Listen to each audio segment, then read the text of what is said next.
नमस्कार, मुंबई के central library से मैं Sohit Mishra city centre show लेकर आपके सामने हाजिर हूँ।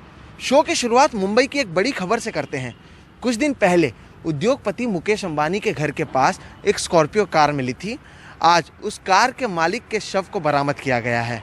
इस पूरे मामले में महाराष्ट्र के विरोधी पक्ष नेता और पूर्व मुख्यमंत्री देवेंद्र फडणवीस ने जांच अधिकारी पर सवाल उठाए हैं और साथ ही इस पूरे मामले की जांच एनआईए को सौंपने की मांग की है।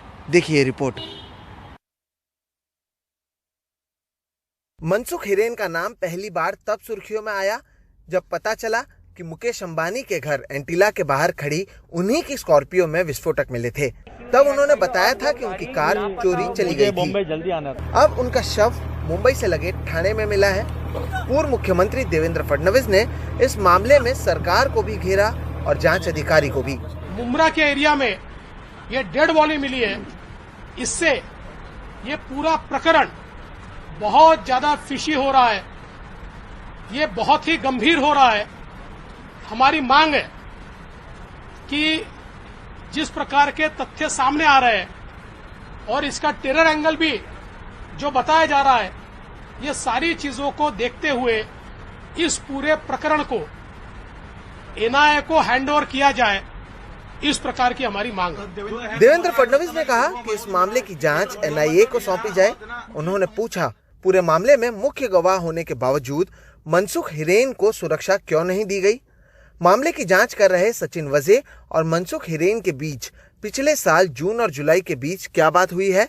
साथ ही 25 फरवरी के दिन भी एंटीलिया में लोकल पुलिस अधिकारियों से पहले सचिन वजे वहां कैसे पहुंचे? तुम्हारी तरफ सस्पेक्ट की नजर से देख रही है। एनकाउंटर स्पेशलिस्ट सचिन वजे इस मामले के अलावा टीआरपी मामले की भी जांच कर रहे हैं। उन्होंने ही अर्नब गोस्वामी को गिरफ्तार किया था। सरकार ने कहा कि विपक्ष मुंबई पुलिस पर भरोसा करे, इस मामले की जांच एटीएस करेगी।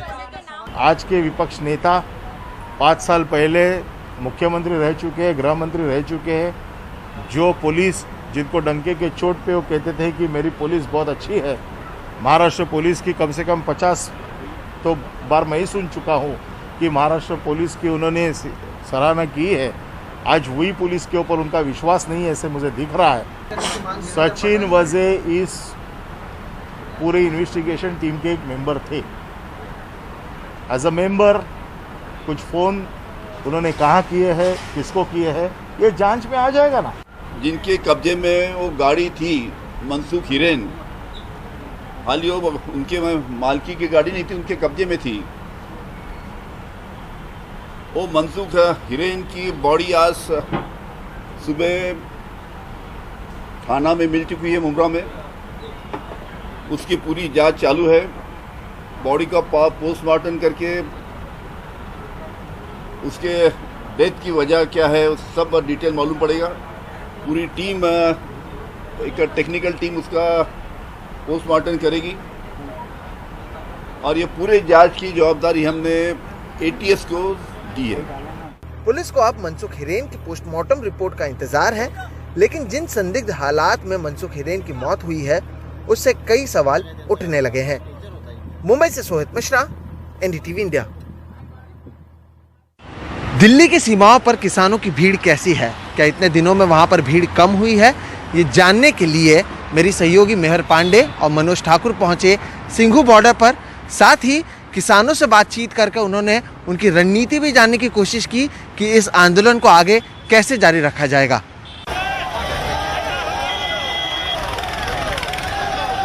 किसान आंदोलन को 100 दिन हो चुके हैं।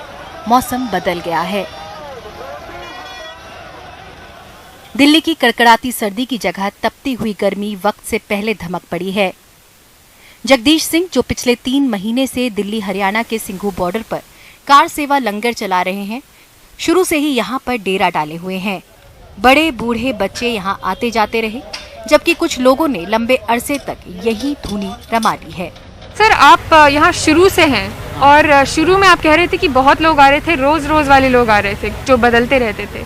अब लोग कौन से आ रहे हैं, कितने आ रहे हैं? अब लोग यहाँ जो उनसे पक्के रह रहे हैं ना, अपने पक्के जैसे ऐसे गाँवों में लोगों ने पक्के मकान बना लिए, घर रहे हैं ना आपका, यहाँ भी लोग पक्का काम कर रहे हैं। कई छन्ने बना रहे हैं, पक्की टीन पा रहे हैं। कपूरथला पंजाब में गुरदर्शन सिंह बाजरे और आलू की खेती करते हैं। उन्होंने अपने टेंट की जगह प्लाईवुड का एक ढांचा बना लिया है। पता नहीं ये कितनी देर चले, साल चले, 2 साल चले, तो हमने इसको परमानेंट बना दिया है। तो इंसुलेशन भी किया है इसमें, ताकि गर्मी से भी राहत मिले।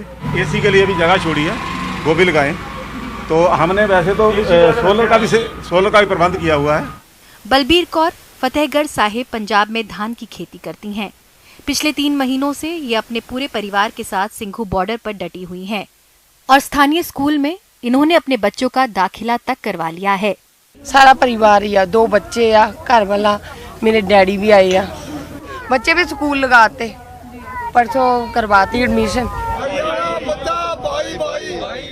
आंदोलनकर्ता 3 कृषि कानूनों के सख्त खिलाफ हैं, क्योंकि उनके हिसाब से इनके लागू होने से उन्हें न्यूनतम समर्थन मूल्य नहीं मिलेगा, मंडी व्यवस्था खत्म हो जाएगी और उनकी जमीन तक हथिया ली जाएगी। जब तक कानून वापस नहीं होते ये लोग यहाँ से नहीं टलने वाले। फसल काटने का मौसम भी आ रहा है, जिससे परेशानियां और बढ़ेंगी। फतेहगढ़ साहिब के अवतार सिंह ने बताया कि पंजाब और हरियाणा के गांव में बारी बारी से आने की ऐसी व्यवस्था बना ली है ताकि किसान फसल भी काट सकें और बॉर्डर पर लोगों की तादाद भी न घटे। गांव में जो पार्टी बनाई हुई है, कमेटी बनाई है, किसान फार्मर कमेटी, वो हमारी ड्यूटी लगाती है और वो जो लोग यहाँ आ जाएंगे उनकी जो पिछली फसल है हम लोग संभालेंगे। कम से कम जो आता है 1 वीक के लिए, 7 दिन या 8 दिन के लिए आता है। सिंघू बॉर्डर पर भले ही भीड़ कम हो गई हो, जो लोग अब हैं वो लंबे समय तक रहेंगे और किसान आंदोलन की रणनीति भी अब बदल रही है और किसान नेता चुनावी राज्यों में प्रचार कर रहे हैं। हालात के साथ ये भी आंदोलन बदल रहा है, लेकिन कम नहीं हुआ है। मनोज ठाकुर के साथ मेहर पांडे, NDTV इंडिया। देश भर में अब तक 2 करोड़ लोगों को कोरोना का टीकाकरण दे दिया गया है। इसमें 18.5 लाख से ज़्यादा सामान्य लोग हैं, जो या तो 60 साल के ऊपर हैं या 45 से 59 साल के बीच के बीमार लोग हैं। किस तरह से हो रहा है ये पूरा टीकाकरण, देखिए परिमल कुमार की ये रिपोर्ट। SK बजाज और उनकी पत्नी जैसे ही अपने घर साकेत से मूलचंद अस्पताल आए, वैसे ही उनकी उम्र जानने के बाद इस बुजुर्ग दंपत्ति को कतार से आगे लाकर बिठा दिया गया। पानी लेंगे सर, पानी, पंखा चलाओ, कुछ नहीं कहिए।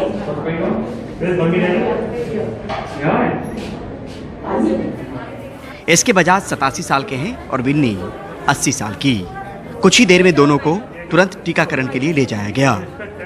उन्होंने हमको प्रिविलेज दिया पहले जाने के लिए, because of senior citizen, we are senior citizen, so they give us preference. तो मतलब ये प्रेफरेंस मिल रहा है। Really took care of us. अगर लाइन में खड़ा होना तो ज़्यादा दिक्कत आती कम से कम? हाँ, लाइन में खड़ा होते तो ज़्यादा दिक्कत आती। बैठने की भी फैसिलिटीज थी, वैसे भी सब फैसिलिटीज। ये चुस्ती उनके लिए जो खुद से चल नहीं सकते। कतार और बारी का इंतजार इनके लिए भी नहीं। बेटी रितु गुप्ता के साथ रिटायर्ड कर्नल ASL गुप्ता सोम विहार से आए। उम्र भी है और चलने में दिक्कत भी, लिहाजा टीका जल्दी लग गया। आई एम वेरी ग्रेटफुल और जल्दी हो गई। उन्होंने थोड़ी प्रायोरिटी से उनको आगे करवा दिया। हम प्री रजिस्टर करके आए थे, वो उससे फायदा हुआ। हाँ। मूलचंद अस्पताल की मेडिकल डायरेक्टर डॉक्टर मधु हांडा बताती हैं कि टीकाकरण के पहले दिन से सीख ली और फिर जरूरतमंदों के लिए अलग इंतजाम का तरीका अपनाया।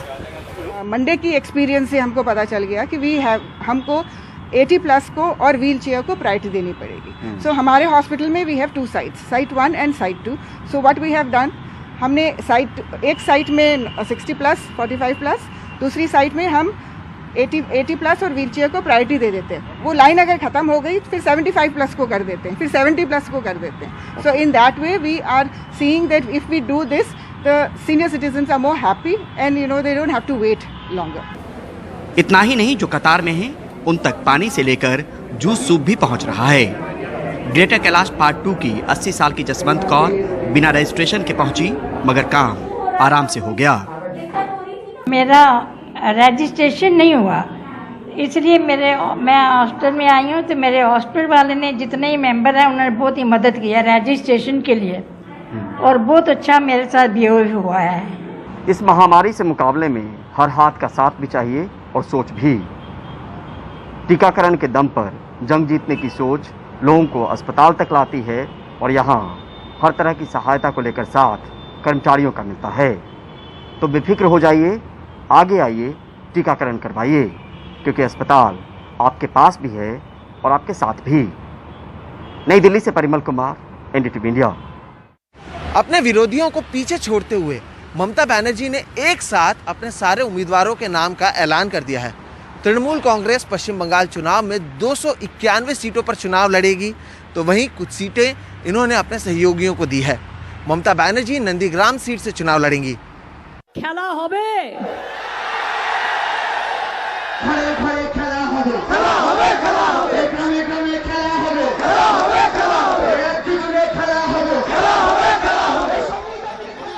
एक एक कर 291 उम्मीदवारों के नाम पड़ गई ममता बनर्जी अपना नाम भी।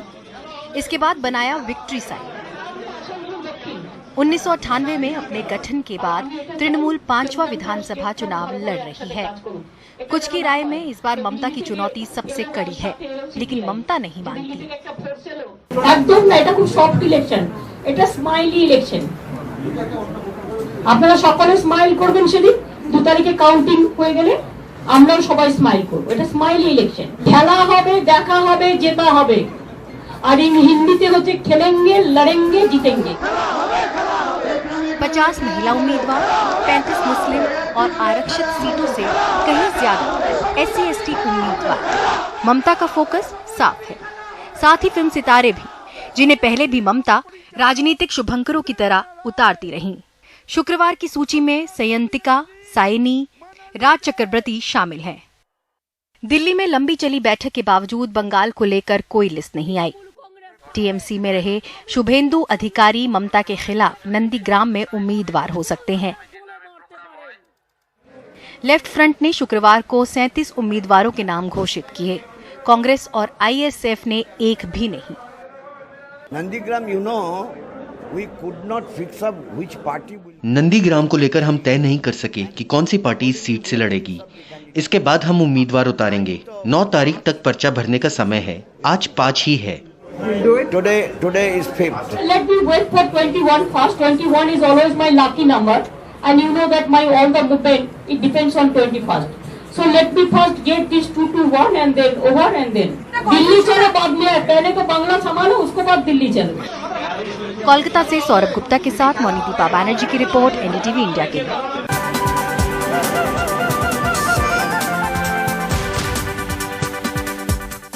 अंबाला के सेंट्रल जेल ने अपना रेडियो स्टेशन शुरू किया है, जिसमें जेल में बंद बंदी ही रेडियो जॉकी होंगे और बंदियों के फरमाइश पर ही यहाँ पर गाने बजाए जाएंगे।